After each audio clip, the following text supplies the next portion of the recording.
Hello' everyone, কি খবৰ আপোনালোকৰ? আজি বনাওঁ হওক বিনা চেনি আৰু বিনা গুড় ব্যৱহাৰ কৰি এটা হেল্ডি প্ৰটিন লাড্ডু।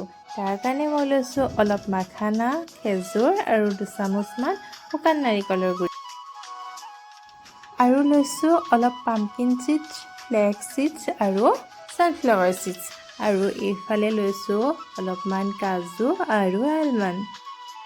কাজু আৰু আলমণ্ডখিনি মই সৰু সৰু টুকুৰা কৰি কাটি ল'ম আৰু এইফালে এখন কেৰাহীত অলপ ঘি দি ইয়াতে মই মাখানাখিনি মচমচীয়া হোৱালৈকে ভাজি ল'ম।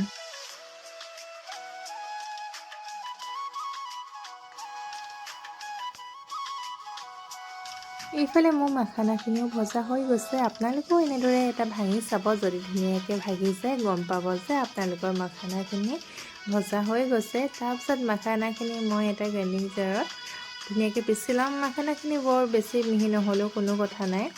তাৰপিছত একেটা মিক্সি জাৰতে মই লৈ লৈছোঁ অলপমান আঞ্জীৰ। এইখিনি মই 1 ঘণ্টাৰ কাৰণে পানীত তিয়াই ৰাখিছিলোঁ।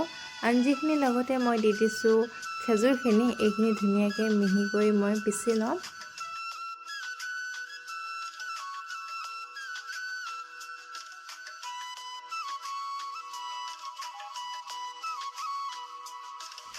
এতিয়া আকৌ এখন কেৰাহীত মই অলপমান ঘি দি ল'ম। ঘিখিনি দি তাতে মই কাটি লোৱা কাজু আৰু আলমণ্ডখিনি ৰঙচুৱা হোৱালৈকে ভালদৰে ভাজি ল'ম।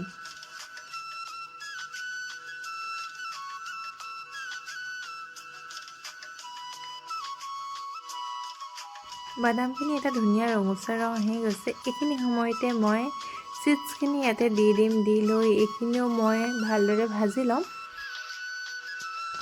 বাদাম আৰু চিডছখিনি ঘিতে মুচমুচীয়া হোৱালৈকে ভালদৰে ভাজি ল'ব লাগে, তেতিয়া লাড্ডুটো খাবলৈ বেছি টেষ্টি হয়। এইখিনি ভাজি হোৱাৰ পিছত তাতে মই দি দিম নাৰিকলৰ গুড়িখিনি। এইখিনিও মই অলপ সময় ভাজি লৈ তাতে মই পিচি লোৱা মাখানাখিনি দি দিম। এইখিনি বেছি সময় ভাজিব নালাগে, কাৰণ এইখিনি আগতে ভাজি থোৱা আছিলে।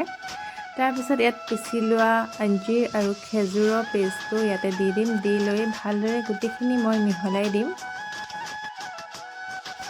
আপোনালোকে যদি ৰাতিপুৱা এগিলাচ গৰম গাখীৰৰ লগত ইয়াৰ এটা লাড্ডু খাই লয়, তেন্তে দিনটোৰ কাৰণে এনাৰ্জেটিক ফিল কৰিব। সৰু ল'ৰা ছোৱালীৰ ব্ৰেইন ডেভেলপমেণ্ট আৰু গ্ৰ'থৰ কাৰণে এই লাড্ডুটো বহুত উপযোগী হয়। এই লাড্ডুটো খাবলৈও টেষ্টি হয়, সেইকাৰণে সৰু ল'ৰা ছোৱালীবোৰেও খাই ভাল পাব। আপোনালোকেও এনেদৰে বনাই খাই চাবচোন। ইফালে মোৰ বাদাম আৰু খেজুৰৰ মিশ্ৰণটো ভজা হৈ গৈছে। এতিয়া মই গেছটো অফ কৰি ল'ম আৰু এইখিনি লাড্ডু বনাই ল'ম। আৰু ইফালে মোৰ লাড্ডু ৰেডি হৈ গ'ল। যদি ভিডিঅ'টো চাই ভাল লাগে লাইক কৰিব আৰু প্লিজ মোৰ চেনেলটো ফ'ল' কৰি দিব। আজিলৈ আহিছোঁ, বাই।